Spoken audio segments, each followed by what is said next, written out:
சர்வலோக மகேஸ்வரனாகிய எம்பெருமானே, நாங்கள் தர்மம் காக்க பாடுபடுகின்ற போதும் துன்பப்படுகின்றவர்களுக்கு உதவி செய்கின்ற போதும் உன்னை நோக்கி முன்னேறுகிறோம் என்றும் அப்பொழுது மட்டுமே உன்னுடைய அருளுக்கு பாத்திரமாகிறோம் என்றும் உண்மையாகவே உணர்கிறோம். அந்த நிலையடைய எம்பெருமானே, உன்னை நாங்கள் சரணாக அடைகின்றோம். அறிவோம். பெரியவர்களே, இன்றைய தினம் நாம் பகவான் பகவத்கீதையிலே அவருடைய 2வது அத்தியாயம் 30வது ஸ்லோகத்தை பார்க்க போகின்றோம். தேஹி நித்யமவத்யோயம் தேஹே சர்வஸ்ய பாரத தஸ்மாத் சர்வாணி பூதானி நத்வம் சோஷிதுமர்ஹசி. என்ன பொருள்? தேகே சர்வஸ்ய பாரத, எல்லா இடங்களிலும் இருக்கின்ற தேகம், அந்த தேகத்திலே இருக்கின்ற தேகி நித்தியம், அவன் நித்தியமானவன். அவத்யோயம், வதை செய்ய முடியாதவன், கொல்லப்பட முடியாதவன். ஆகையினால் தஸ்மாத், ஆகையினால் சர்வாணி பூதானி, எல்லா உயிர்களுக்காகவும் நாத்வம் சோஷிதும் அர்ஹசி, நீ அதற்காக இந்த உயிர்களுக்காக வருந்த வேண்டிய அவசியமே இல்லை என்பதை புரிந்து கொள்வாயாக அர்ஜுனா. பகவான் பகவத்கீதையில் 2வது அத்தியாயம் 11வது ஸ்லோகத்திலிருந்து ஆரம்பித்து இந்த 30வது ஸ்லோகம் வரைக்கும் ஆன்மாவை பற்றிய மிக உயர்ந்த சிந்தனைகளை சொல்லியிருக்கின்றான். அர்ஜுனனுக்கு எடுத்த உடனேயே மிக உயர்ந்த மிக ஆழமான சிந்தனைகளை சொல்ல வேண்டும் என்று பெருமானுக்கு தோன்றியிருக்கிறது, சொல்லியிருக்கின்றான். அந்த ஆன்மாவை பற்றி சொல்கின்ற அந்த சாங்கிய யோகத்தினுடைய 10வது ஸ்லோகமாக இந்த 2:30 இருக்கிறது. இது ஏறக்குறைய இந்த 9 ஸ்லோகங்களிலும் சொல்லப்பட்ட விஷயங்களுடைய ஒரு சம்மரி என்று எடுத்துக்கொள்ளலாம். தேகி நித்தியம் அவத்யோயம், தேகின்னு சொல்லுகின்றவன் இந்த உடம்பிலே வாழுகின்றவன், அதாவது இந்த உடம்பிலே வாழுகின்ற ஆன்மா. அதாவது நான், நீ என்று நாம் யாரை சுட்டி காட்டுகின்றோமோ அவர்களுக்கு தான் தேகி என்று பெயர். தேகி நித்தியம் அபத்யோயம் தேகே சர்வஸ்ய பாரத, தேகம்னா இந்த உடம்பு, இந்த உடம்பில் வாழ்ந்து கொண்டிருக்கின்ற தேகி என்றுமே அபத், வதைபட முடியாதவன், கொல்லப்பட முடியாதவன், அழிக்க முடியாதவன். ஆகையினால தஸ்மாத், ஆகையினால இதற்காக நீ மற்ற உயிர்களுக்காக சர்வாணி பூதானி, எல்லா உயிர்களுக்காக வேண்டியும் ஐயோ இது செத்து போகுமோ, இந்த உடம்பு செத்து போயிடுமோ, இந்த ஆன்மா செத்து போயிடுமோ அப்படின்னு சொல்லி கவலைப்பட வேண்டிய அவசியம் இல்லை அர்ஜுனா என்பதை இந்த ஸ்லோகத்தில் பகவான் மறுபடியும் அதை முற்றுப்புள்ளியாக அல்லாமல் தொடர்ச்சியாக இன்னும் ஆழமான ஒரு அழுத்தம் கொடுப்பதற்காக இந்த விஷயத்தை சொல்லுகின்றார். உண்மையில மிகப்பெரிய ஞானிகளாக இருக்கின்றவர்கள் நான் இந்த உடம்பில் வாழுகிறேன் என்று நினைப்பார்கள். ஞானிகள் நான் இந்த உடம்பில் வாழுகிறேன் என்று நினைப்பார்கள். ஆனால் சாதாரண மனிதர்கள் இந்த உடம்பில் ஆன்மா இருக்கிறது, இந்த உடம்பில் உயிர் இருக்கிறது என்று நினைத்துக் கொள்வார்கள். அதாவது தன்னை உடம்பாக நினைத்துக் கொண்டு ஆன்மாவை அதில் வாழ்கின்ற ஒன்றாக அவர்கள் கருதுவார்கள். ஆனால் ஞானிகள் என்ன செய்வார்கள்? தன்னை ஆன்மாவாக நினைத்துக் கொண்டு இந்த உடம்பு அவர்கள் வாழ்கின்ற ஒரு இடமாக, ஒரு இல்லமாக அவர்கள் நினைத்துக் கொள்வார்கள். இந்த கீதை ஸ்லோகங்களை கூட நாம ஆழமாக படிக்க வேண்டும் என்று சொன்னால் அவருக்கு 3 கட்ட வேலை முயற்சி இருக்கிறது. அவருக்கு சிரவணம், மனனம், நிதித்தியாசனம் சொல்லுகிறார்கள். ஒரு சப்ஜெக்ட சொன்ன உடனேயே ஒரு ஆளுக்கு புரிஞ்சிடாது. சொன்ன உடனே அது மனசுல போய் பதியும். சில நேரங்கள்ல, பல நேரங்கள்ல பதியாமல் போகலாம். ஆனா மனசுல பதிஞ்ச உடனேயே அது அவனுக்கு அவனுடைய உணர்வுக்கு எட்டிவிட்டது, அவன் புரிந்து கொண்டான். You was able to understand it, you was able to realize it என்று சொல்லுகின்ற அளவுக்கு அது நடந்து விடாது. ஆகையினால் எந்த ஒரு விஷயத்தையும் நாம் தெரிந்து கொள்ள வேண்டும் என்று சொன்னால் முதல்ல நாம் என்ன செய்யணும்? சிரவணம். அந்த ஸ்லோகத்தை, அந்த செய்தியை நாம முதல்ல அதை படிக்கணும். சிரவணம் என்பது படிக்கணும். அதை படிச்சுட்டு அதை மனசுல பதிய வைக்கின்ற அளவுக்கு அதை படிக்கணும். இரண்டாவது மனனம். படிச்சுட்டு அதை விட்டுட்டு போயிடக்கூடாது. மனசுல போட்டு அதை அலசணும். கண்ணால பார்த்து படித்த விஷயத்த அந்த புத்தகம் இல்லாத போது கூட, ஸ்லோகம் இல்லாத போது கூட மனதிலே படிக்க வேண்டும். அதற்கு மனனம் என்று. மனதில் அந்த ஸ்லோகத்தை நினைச்ச உடனே அந்த ஸ்லோகங்களுக்கு தெரியணும், மனதில் தெரியணும். மனனம் பண்ணணும். அதாவது நம்ம சாதாரணமா பள்ளிக்கூடத்து பிள்ளைகள் மகப்படுன்னு சொல்லுவாங்கல்ல. அந்த மாதிரி மனசுல அதை உருக்கட்டணும், மனசுல அதை ஏற்ற வேண்டும். மூன்றாவது பகுதி நிதித்தியாசனம். நிதித்தியாசனம் என்ன? அதாவது சிரவணத்தின் மூலமும் மனனத்தின் மூலமும் நாம் அந்த ஸ்லோகத்தை, அதனுடைய பொருளை நாம் நம்முடைய மூளையை ஏற்றி நம்முடைய மனதில் ஏற்றி விட்டோம். நிதித்தியாசனம் என்பது அதிலேயே ஆழமாக சிந்தித்தல். அந்த ஸ்லோகத்தினுடைய பொருள் என்ன, அது என்ன சொல்லுகிறது, யாரை பற்றி சொல்லுகிறது, அது தவறா சரியா, மாற்று சிந்தனைகள் இருக்கின்றனவா என்கின்ற எல்லா விதமான விஷயங்களையும் அலசி ஆராய்ச்சி செய்து ஒரு ஆழமாக சிந்திப்பதற்கு நிதித்தியாசனம் என்பது. ஆக நாம் இந்த இறைவனை பற்றிய ஆன்மீக சிந்தனைகளை பற்றி இந்த படித்து தெரிந்து புரிந்து கொள்வதற்கு இந்த 3 வழிமுறைகளையும் பெரியவர்கள் சொல்லியிருக்கிறார்கள். உண்மையில பார்க்க போனா இது பகவத்கீதை சுலோகத்தை அல்லது வேதத்தில் இருக்கின்ற சுலோகங்களை மட்டும் சொல்வதற்காக அல்ல. இன்று இருக்கின்ற விஞ்ஞானத்தை படிக்கின்ற மாணவர்களும் கூட அவர்கள் எதை படிக்கிறார்களோ, எதை கேட்கிறார்களோ அதை முதலில் படிக்கிறார்கள். இரண்டாவது அதை மனதில் உருத்தட்டுகிறார்கள். மூன்றாவது அதை பற்றி சிந்திக்கிறார்கள். இந்த 3 விஷயங்களில் எந்த ஒரு மாணவன் நல்ல முறையில் செய்கிறானோ அந்த மாணவனுக்கு அவன் படிக்கின்ற அந்த சப்ஜெக்ட் ஒரு நாளும் மறந்து போகாது, அவனை கைவிட்டு விடாது. வெறுமனே படிச்சு புத்தகத்தை பார்த்து படிச்ச உடனே அவனுக்கு எல்லாம் புரிஞ்சிச்சு அப்படின்னு நினைச்சிட்டு போனான்னா அவன் பரீட்சையில நல்ல முறையில் எழுத முடியாது. இல்ல இன்னொருத்தர் கேள்வி கேட்கிற போது அவனால பதில் சொல்ல முடியாது. ஆக ஒரு ஸ்லோகத்தை அல்லது ஒரு ஃபார்முலாவை படிக்கின்ற எந்த ஒரு மனிதனாக இருந்தாலும் கூட சிரவணம், மனனம், நிதித்தியாசனம் என்று சொல்கின்ற இந்த 3 கட்டங்களையும் தாண்டி அவன் முழுவதுமாக அதை ஆழ்ந்து படித்திருந்தான் சொன்னால் அவனுக்கு அதிலே முழு ஒரு அறிவு ஞானம் வந்துவிடும் என்பது நாம் முன்னோர்கள் சொல்லி வைத்திருக்கின்ற விஷயம். இந்த ஆன்மா அழியாதது என்று சொன்ன பிறகு அர்ஜுனா, இந்த எதிரே நிற்கிறவர்கள் எல்லாம் ஒரு நாள் உன்னால கொல்லப்பட முடியாதவர்கள் என்கின்ற உண்மையை பகவான் அர்ஜுனனுக்கு சொல்லுகின்றார். இனிமேல் இன்னொரு ஸ்லோகம், இன்னொரு அற்புதமான ஸ்லோகம் வருகிறது. 2வது அத்தியாயம் 31வது ஸ்லோகம். ஸ்வதர்மமபிசாவேக்ஷ்ய நாதிகம் விதுமர்ஹசி தர்ம்யாதிஹி யுத்தாத் ஸ்ரேயோ அன்யக்ஷத்ரியஸ்ய ந வித்யதே. 2வது அத்தியாயம் 31வது ஸ்லோகம். என்ன பொருள்?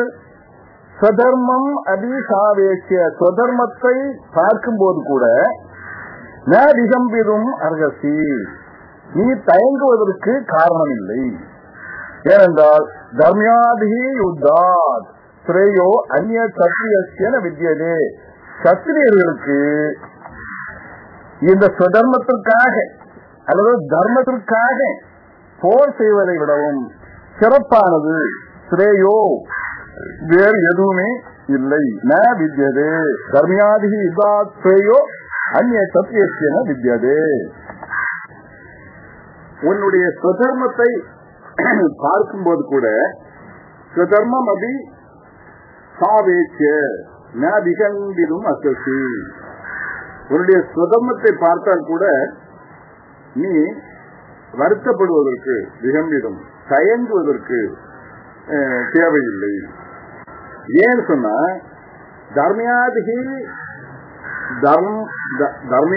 தர்ம யுத்தத்தினால்தான், தர்மியாதி யுத்தாத் தர்மத்திற்காக செய்யப்படுகின்ற தர்மத்திற்காக செய்யப்படுகின்ற யுத்தத்தை விடவும் அந்நிய சிரேயோ வேறு எதுவுமே சிறப்பானது கிடையாது. யாருக்கு? சத்திரியனுக்கு. சத்திரியனுக்கு, சத்திரிய குணம் உடையவனுக்கு தர்மத்திற்காக யுத்தம் செய்வதை காட்டிலும் சிறப்பானது வேறு எதுவுமே கிடையாது. இங்கே பகவான் ஒரு புதிய செய்தியை நமக்கு சொல்லுகின்றார். உலகாயுத விஷயத்தை ஒட்டி அர்ஜுனனுடைய மனதிலே தைரியத்தை உண்டாக்குவதற்காக, இந்த போரில் அவன் ஈடுபடுத்துவதற்காக இதுவும் இன்னும் 7 ஸ்லோகங்களை பகவான் சொல்ல போகிறார். இந்த ஸ்லோகத்தில் அவர் சொல்லி இருக்கக்கூடிய விஷயம், முக்கியமான ஒரு விஷயம் இருக்கு. நாம அதை ரொம்ப நுணுக்கமாக இந்த விஷயத்தை நாம புரிந்து கொள்ள முயற்சி செய்ய வேண்டும். ஏனென்றால் கடந்த 5000 ஆண்டு காலமாக இந்த பிராமணன், சத்திரியன், வைசியன் என்று சொல்கின்ற சமாச்சாரங்கள் எல்லாம் நம்முடைய சமுதாயத்தை, இந்து சமுதாயத்தை சீரழித்திருக்கின்றன. இப்படிப்பட்ட ஒரு வேறுபாடுக்கெல்லாம் கூட பகவத்கீதை தான் காரணமாக இருந்திருக்கிறது என்று கூட பிரச்சாரம் செய்து கொண்டிருக்கிறார்கள். ஆனால் பகவான் பகவத்கீதையில் இந்த ஜாதி வேறுபாடுகள் அத்தனையும் இல்லாமலாக்குவதற்காக கீதையை சொன்னான் என்றுதான் நான் ஆரம்பத்திலேயே உங்களுக்கு சொல்லிக் கொண்டு வருகின்றேன். இந்த ஸ்லோகத்தில் சத்திரியனுடைய தர்மம், ஸ்வதர்மம் என்று 2 வார்த்தைகளை பகவான் பயன்படுத்துகிறார். சுதர்மம் என்பது என்ன? அர்ஜுனா, உன்னுடைய சுதர்மத்தை பார்க்கின்ற போதும் கூட தர்ம போரில் ஈடுபடுவதற்கு நீ தயங்கக்கூடாது என்று அர்த்தம் இங்கே வருகிறது. சத்திரியனுக்கு அது சரியானதல்ல. சத்திரியன் தர்ம போரில் ஈடுபட வேண்டும். சரி, சுதர்மம்னா என்ன, சத்திரியன்னா என்ன? முதல்ல சத்திரியன்னா என்னன்னு பார்ப்போம். மனிதர்கள் அனைவருக்குமே, மனிதர்கள் மட்டுமல்ல உயிருள்ள அனைத்துக்குமே 3 குணங்கள் இருக்கின்றன என்பது நம்முடைய கீதையினுடைய, கீதை, உபனிஷதம் போன்ற நம்முடைய சாஸ்திரங்கள் சொல்லுகின்ற உண்மை. இது விஞ்ஞான ரீதியாகவும் அறிவுபூர்வமாகவும் எல்லோராலும், எல்லா அறிவாளிகளாலும் ஏற்றுக்கொள்ளப்பட்ட உண்மை. என்ன 3 தன்மைகள், 3 குணங்கள்? சத்துவகுணம், ரஜோகுணம், தமோகுணம். இந்த குணங்களை பற்றி எல்லாம் நாம பகவான் தர்மத்தை பற்றி சொல்ல போகின்ற போது நாம் விரிவாக பார்க்க இருக்கின்றோம். அதற்கு மேலே இந்த குணங்களுக்காகவே ஒரு அத்தியாயம் தனியாக பகவத்கீதையில் இருக்கிறது. அந்த அத்தியாயம் வருகின்ற போது இன்னும் விளக்கமாக பார்க்கலாம்.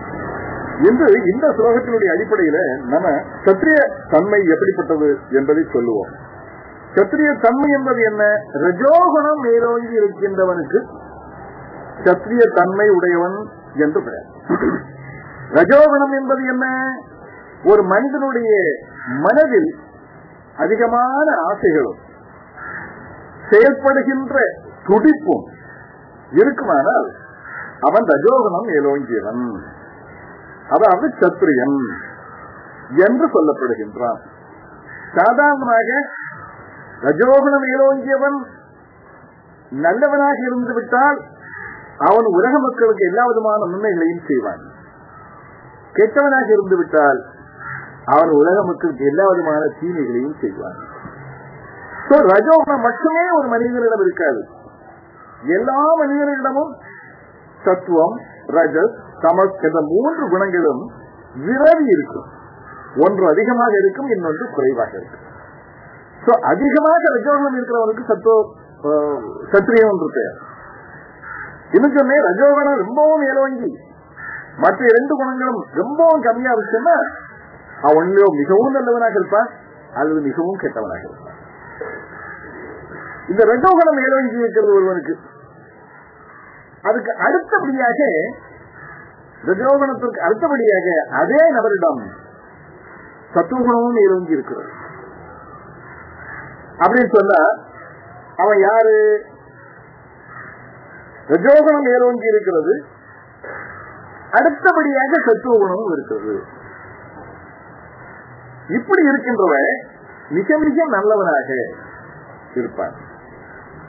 தர்மத்திற்காக போரிடுகின்றவனாக, தர்மத்திற்காக தன்னையே அழித்துக் கொள்வதற்கு முன் வருகின்றவனாக, நியாயத்தை மற்றவர்களுக்கு வழங்குகின்றவனாக இருப்பான். ரஜோகுணம் அதிகமாகவும் அடுத்தபடியாக சத்துவகுணம், மூன்றாவது பட்சத்தில் தமோகுணமும் ஒரு மனிதனிடம் இருக்குமானால் அவன் மிக மிக நல்லவனாக, உலக மக்களை பாதுகாக்கின்ற நல்ல சிந்தனை உடையவனாக, பிறருக்காக தன்னை தியாகம் செய்கின்றவனாக, தர்மத்திற்காக யுத்தம் செய்கின்றவனாக இருப்பான். இப்ப பஞ்சபாண்டவர்கள் அர்ஜுனனுடைய குணம் இப்படி ரஜோகுணம் மேலோங்கி இரண்டாவதாக சத்துவகுணம் இருக்கிறது. தர்மபுத்திரனுக்கு அப்படி அவனுக்கு சத்துவகுணம் மேலோங்கி இருக்கிறது, ஆனால் ஏறக்குறைய அதே அளவு ரஜோகுணமும் இருக்கிறது. பீமனுக்கு அப்படி, பீமனுக்கும் ரஜோகுணம் மேலோங்கி இருக்கிறது, ஆனால் அவனுக்கு இரண்டாவது பட்சமாக இருக்கின்ற குணம் தமோகுணம். இந்த மூன்று பேருக்குமே இந்த மூன்று குணங்களும் இருக்கின்றன. ஆனால் அந்த குணங்கள் இருக்கின்ற ரேஷியோ விகிதாசாரத்துல வேறுபாடு இருக்கின்ற காரணத்தினால ஒவ்வொருவருடைய குணமும் ஒவ்வொரு மாதிரியாக இருக்கிறது. இங்கே பகவான் அர்ஜுனனை சத்திரியன் அழைக்கின்றார். ஏன்? இந்த மூன்று குணங்களையும் சரியாக கணிக்கின்ற, தெரிந்து கொள்ளுகின்ற, இன்னாரிடம் இன்ன குணம் இருக்கிறது என்பதை தெரிந்து கொள்ளுகின்ற அளவுக்கு அறிவார்ந்த ஞானம் பெற்றவன் பகவான் ஸ்ரீகிருஷ்ணன். அவனுக்கு இன்னார் இப்படிப்பட்டவன் என்பதை தெரிந்து கொள்ளுகின்ற சக்தி இருந்தது. அதுதான் அவனுக்கு ஞானமாக இருந்தது, அறிவாக இருந்தது. புத்திபூர்வமாக யோசிக்கின்ற போது அந்த ஞானத்தை பெறுவது ஒன்றும் பெரிய கஷ்டம் கிடையாது. இன்னைக்கு நீங்க பாருங்க, அரசியல்ல பாருங்க, இந்த பகுதியில் இருக்கக்கூடிய மக்களுடைய வாக்குகளை நாம பெறணும்னா என்ன செய்யணும் என்பதை புத்திசாலியான அரசியல்வாதிகள் தெரிந்து வைத்திருக்கிறார்கள். தமிழகத்தினுடைய மக்களுடைய பெரும்பான்மையான வாக்குகளை பெற வேண்டும் என்று சொன்னால் என்ன செய்யணும் என்பதை புத்திசாலியான அரசியல்வாதிகள் தெரிந்து வைத்துக் கொண்டிருக்கிறார்கள். அந்தந்த காரியங்கள் அவர்கள் செய்கிறார்கள், அவர்களுக்கு இந்த மக்கள் ஓட்டு போடுகிறார்கள். இதே போன்று ஒரு மனிதனுடைய தன்மையை புரிந்து கொள்வது, அவனோடு பழகின்ற போதோ அவனோடு பேசுகின்ற போதோ அவனுடைய தன்மையை புரிந்து கொள்வது அறிவாளிகளுக்கு கஷ்டமான விஷயம் அல்ல. அப்போ அர்ஜுனனை பகவான் கிருஷ்ணன் சத்திரியன் என்று இங்கே விழிக்கின்றான். அப்ப சத்திரியனுடைய குணம் என்ன? சத்திரியன் எப்படிப்பட்ட சத்திரியன்?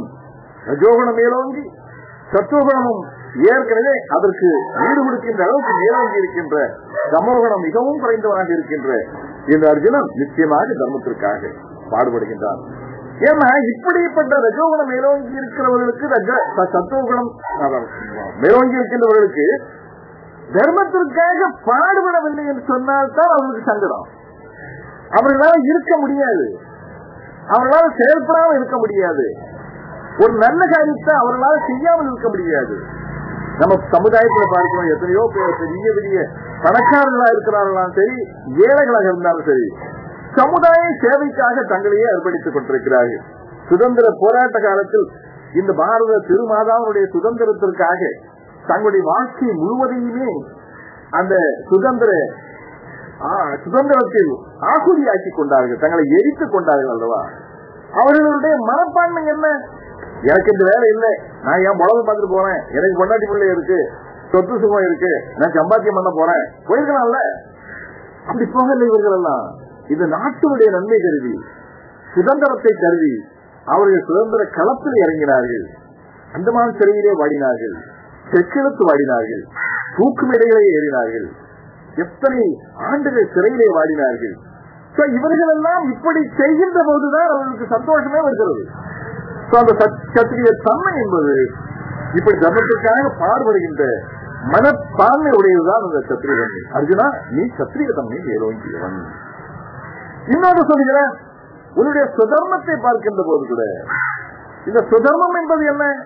இந்த சுதர்மம் என்கின்ற வார்த்தையை கூட மிக மோசமாக தவறாக கிடந்த பல்லாயிரம் ஆண்டுகளாக இந்து சமுதாயத்தில் தங்களை மேலானவர்கள், உயர்ந்தவர்கள், பிரம்மருடைய முகத்திலிருந்து தோன்றியவர்கள், தங்களை சத்துவகுணம் மேலோங்கியுள்ளவர்கள் என்று சொல்லிக் கொண்டு ஜாதி பிராமணர்களாக தங்களை ஆக்கிக் கொண்டிருந்தவர்கள் இந்த சுதர்மத்துக்கு கொடுத்த பொருள் பகவத்கீதைக்கு கூட அவர்கள் அந்த பொருளைத்தான் சொல்லியிருக்கிறார்கள். பகவான் என்ன சிந்தனையும் சுதர்மத்திற்கு சொன்னானோ அந்த சிந்தனையை முழுவதுமாக மாற்றி அழித்து விட்டு அவர்கள் தம்முடைய சொந்த சிந்தனையை அங்கே செலுத்தி இருக்கிறார்கள். சுதர்மம் என்பது என்ன? இப்பொழுது நான் சொன்னேன், ரஜோகுணம் ஏழொன்றி சத்துகுணம் இணையாக இருக்கின்ற சத்திரிய தன்மை உடைத்த அர்ஜுனன் போன்றவர்களுடைய குணம் எப்படி இருக்கும்? அவன் ஒரு அதர்மம் தன்னுடைய கண் முன்னால் நடந்தா அதை பார்த்துட்டு சும்மா போக மாட்டான், சும்மா போக முடியாது, அதை தட்டி கேட்பான், அடிபடிக்கு நிற்பான், அதற்காக போராடுவான், அதற்காக தன்னையே ஜபம் செய்து கொள்வார். இதுதான் இந்த சத்திரிய தன்மை. இந்த சத்திரிய தன்மை இருக்கிறதே, குணம் இருக்கிறதே, அதுதான் அவருடைய சுதர்மம். ஒரு முடியாதவரை இன்னொருத்தன் ஒரு முரணம் போட்டு அடிக்கிறான்னு சொன்னா சாதாரணமா பார்த்து போறவங்க நமக்கு போது போயிடுவான். ஆனா ஒரு சத்திரிய தன்மையுடையவன், அர்ஜுனனை போன்றவன், அவன் போக மாட்டான். அந்த எளியவரை அந்த வலியவர்களிடமிருந்து காப்பாற்றுகின்ற முயற்சியிலே இறங்குவான். இதுதான் அவருடைய குணம். அவன் எவன் எட்டு போனா என்ன, இவன் அடிபட்ட எனக்கு என்ன போக மாட்டான், போகின்ற குணம் அவனிடம் கிடையாது.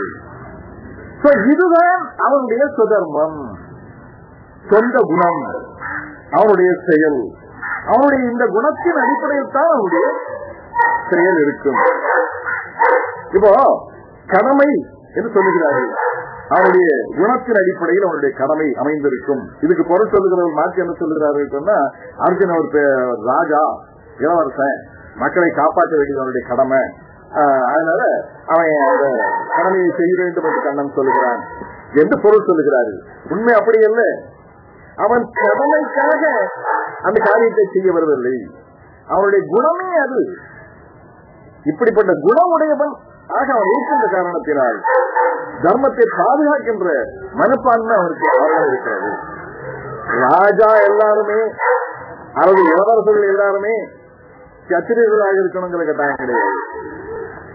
ஆனால் சத்திரியனாக இருக்கின்றவன் தர்மத்தை பாதுகாக்க வந்தே தீரும்.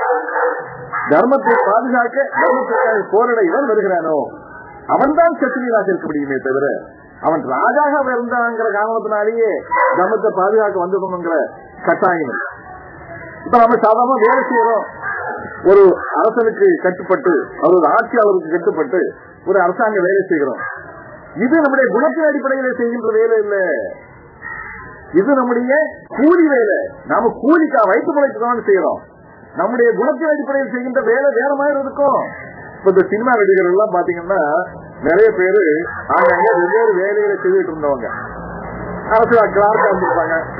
நீங்க மிகப்பெரிய டைரக்டரா இருந்த பெரிய பாலச்சந்திர பாத்தீங்கன்னா அவரு ஒரு ஆடிட்டிங் டிபார்ட்மெண்ட்ல ஒரு ஸ்டாஃபா இருந்தவர், ஒரு கிளார்க்காவோ அது ஒரு அக்கௌண்டன்டாவோ இருந்தவர். அங்க இருந்து கணக்கு பார்த்துட்டு ஆடிட் பண்ணிட்டு இருந்தவர். ஆனா அவருடைய சுதர்மம் அந்த ஆடிட் பண்றது இல்லை. அவருடைய சுதர்மத்தின் அடிப்படையில் அவர் செயல்பட ஆரம்பிச்சதுனால இன்னைக்கு அவர் பெரிய இயக்குனர் சிகரம் என்று பெயர் படித்து சொல்கின்ற அளவுக்கு எத்தனையோ படங்களை இயக்கி மிகப்பெரிய பெயர் பெற்ற உயர்ந்த நிலையை அவர் வந்திருக்கிறார். அப்ப இந்த படத்தில் டைரக்டராகி இந்த மாதிரி காரியங்களை செய்வதுதான் அவருடைய சுதர்மம். அவர் ஆவியில் செய்வது கூலி வேலை. அப்ப அவருடைய கடமை என்பது ஒன்று அல்ல, அவருடைய குணத்தின் அடிப்படையில் அவர் எதை செய்கிறாரோ அதுதான் அவருடைய குண கடமை. ஆகினால் அர்ஜுனா, உன்னுடைய தர்மம் சுதர்மம் இவர்களை தர்மத்திற்காக போர் செய்வதுதான் உன்னுடைய சுதர்மம். இப்போ இன்னொரு பாயிண்ட் சொல்றாரு என்னன்னா, தர்மயாதிகி யுத்தாத், நீ செய்கின்ற யுத்தம் தர்ம யுத்தம். தர்ம யுத்தம் எப்படி சொல்றாரு? எனக்கு கூட நிறைய பேர் வாதம் பண்ணிருக்காங்க. அது என்ன, துரியோதனனுக்கு தான் நாடு சொந்தம், அவங்க அப்பா ராஜா, துரியோதனனுக்கு ஒரு நாட்டை கொடுத்தாரு, இவனுக்கு எப்படி இருந்தாலும் தம்பி மக்கள் தானே, துரியோதனன் கூடங்கிறதுக்காண்டி தம்பி மக்கள் ராஜ்யத்தை பிடிக்கிறது என்ன நியாயம், பங்கு கேட்கறது என்ன நியாயம்? அதனால துரியோதனன் செய்ததுதான் சரி. எங்க என்ன பண்றாங்கன்னா அதை தப்பா பஞ்சபாண்டவருக்கு பங்கு கொடுக்குன்னு சொல்றாங்க அப்படிங்கிற மாதிரி வாதத்தை முன்வைக்கிறாரு. வாதத்தை முன்வைக்கின்றவர்களை நமக்கு குறைச்சி பிரயோஜனம் இல்லை, அவர்களுக்கு சரியான பதில் கொடுக்க வேண்டியது நம்முடைய கடமையாக இருக்கிறது. மதிப்பிட்டு வர பிரயோஜனம் கிடையாது. பஞ்சபாண்டவர்களுக்கு இந்த நாட்டின் உரிமை இருக்கிறதா? இது எப்படி தர்மயுத்தமாக முடியும்? அது எனக்கு நாடை கொடு, பாதி நாட்டை கொடுன்னு கேட்டா அது எப்படி தர்மயுத்தமாக மாற முடியும்?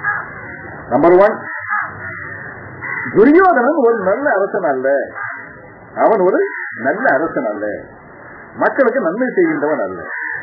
நம்பர் 2, பஞ்சபாண்டவர்களுக்கு நாட்டில் உரிமை உண்டா? உண்டு. ஏன்னா இந்த அசினாபுரம் என்று சொல்கின்ற இந்த நாடு இவர்களுக்கு வந்தபோது, அதாவது பாண்டுவுக்கு வந்தபோது ஒரு சின்ன நகரமாக இருந்தது.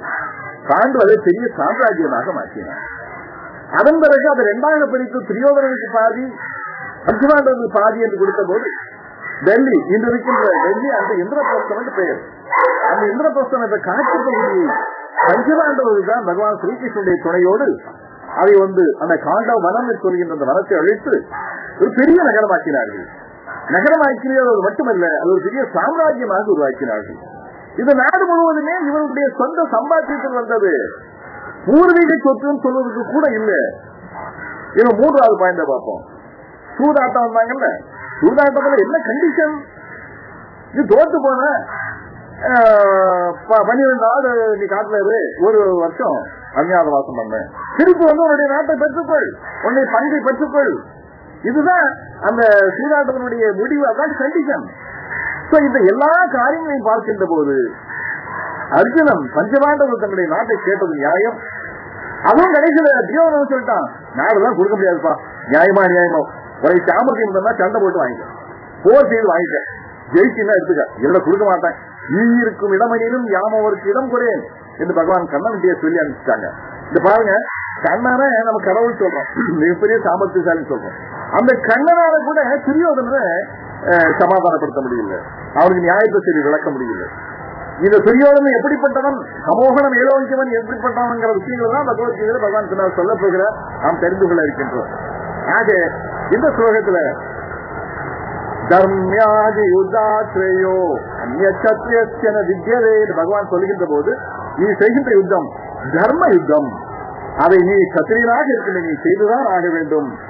சுதந்திரமாக பார்க்கின்ற போது கூட இது உன்னுடைய கடமை, உன்னுடைய குணக்கடமை, உன்னுடைய சுதர்மமே இது, இதைத்தான் நீ செய்வாய். இதை விட்டு விட்டு நீ போனால் உனக்கு மனசாந்தி இருக்காது, உனக்கு அமைதி இருக்காது, உனக்கு இன்பமாக இருக்காது, நீ இன்பமாக இருக்க முடியாது, உன்னால் இருக்க முடியாது. ஏனென்றால் உன்னுடைய குணமே அதுதான் என்பதை பகவான் இந்த ஸ்லோகத்தின் மூலமாக சுட்டிக்காட்டுகின்றான்.